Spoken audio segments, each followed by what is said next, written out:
नाशिकमधल्या परिस्थिती आपण पाहिली त्यानंतर आता जाऊयात भिवंडीमध्ये। भिवंडीमध्ये रुग्णवाहिकांची दुर्दशा झाल्याचं दिसतंय।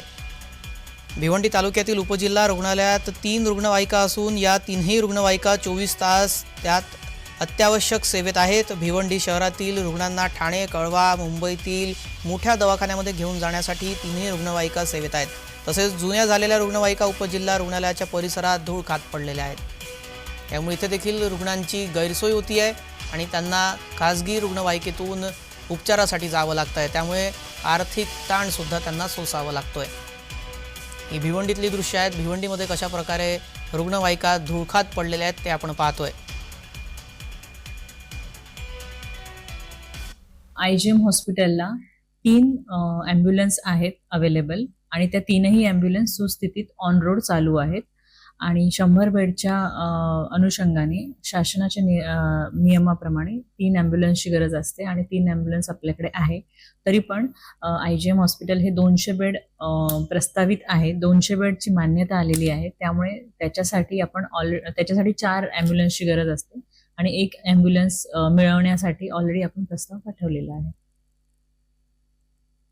या हॉस्पिटलमध्ये यायचं, मोफत उपचार करायचे आणि तेच उपचार झाल्यानंतर ॲम्ब्युलन्सला 5,000 रुपये द्यायचे। मग मोफत उपचार झालाच कसा काय? त्या ॲम्ब्युलन्सची संख्या वाढवायला पाहिजे। भिवंडी शहराचा आणि तालुक्याचा बघितलं तर 3 ॲम्ब्युलन्स हा फार म्हणजे नगण्य विषय आहे, म्हणून या ॲम्ब्युलन्स वाढवल्या पाहिजे अशी माझी मागणी आहे। भिवंडीमध्ये आपण बघितलं 3 रुग्णवाहिका आहेत ज्या अत्यावश्यक सेवा देत आहेत। 3च इथे रुग्णवाहिका आहेत आणि काही आहेत ज्या धूळखात पडलेल्या आहेत। रुग्णांची संख्या ही हजारोंमध्ये आहे आणि रुग्णवाहिका या 2-4 अशी इथली परिस्थिती आहे। भिवंडीमधली समस्या आपण पाहत होतो। आजारी रुग्णवाहिका त्याचा पंचनामा आम्ही दाखवतोय। आपण टप्प्याटप्प्याने राज्यातील जिल्ह्यामध्ये कशा प्रकारची रुग्णवाहिकेची स्थिती आहे ते पाहतोय। अकोला झालं, त्यानंतर आपण कोकणात रायगडमध्ये कशा प्रकारे परिस्थिती आहे ती बघितलं।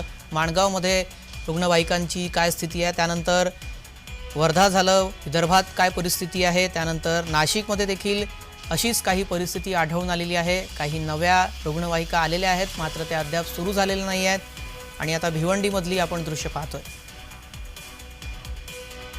या संदर्भात अधिक माहिती देण्यासाठी आमचे प्रतिनिधी अनिल गजरे जोडले गेलेले आहेत। अनिल, भिवंडीमध्ये काय सध्याची रुग्णवाहिकेची स्थिती आहे? कारण आपण पाहतोय 3च रुग्णवाहिका आहेत ज्या सेवा देत आहेत।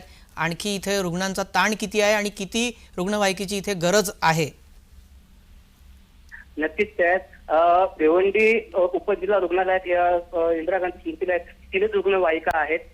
त्यांची कंडिशन आहे असं डॉक्टरांचं म्हणणं आहे, पण स्थानिकांचं म्हणणं आहे का आपल्याला रुग्णवाहिका कमी पडत आहेत, कारण की हा तालुका लेवलला रुग्णालय असल्यामुळे इथं ग्रामीण भागातून तसेच शहरी भागातून मोठ्या प्रमाणात डिलिव्हरीचे पेशंट असतील, ऍक्सिडेंटचे पेशंट असतील याची वाढ आहे। यांना कळवा, मुंबई येथे हलवण्यासाठी रुग्णवाहिका मिळत नाहीत, तर प्रायव्हेट रुग्णवाहिका कराव्या लागतात असं स्थानिकांचा आरोप आहे। जी धन्यवाद अनिल, आपण दिलेल्या सविस्तर माहितीसाठी। भिवंडीमध्ये आपण पाहतोय डॉक्टरांकडून असं सांगितलं जातंय की रुग्णवाहिका पुरेशा आहेत, मात्र स्थानिकांकडून तक्रारी येतच आहेत की त्यांना या रुग्णवाहिका अपुऱ्या पडत आहेत। कारण रुग्णांची संख्या ही दिवसेंदिवस वाढत चाललेली आहे आणि वेळेत उपचार मिळणं हे याला प्राधान्य दिलं पाहिजे आणि त्यासाठी रुग्णवाहिका महत्त्वाची भूमिका बजावते। सुस्थितीत असलेली रुग्णवाहिका ही एका रुग्णाचा मूलभूत अधिकार आहे।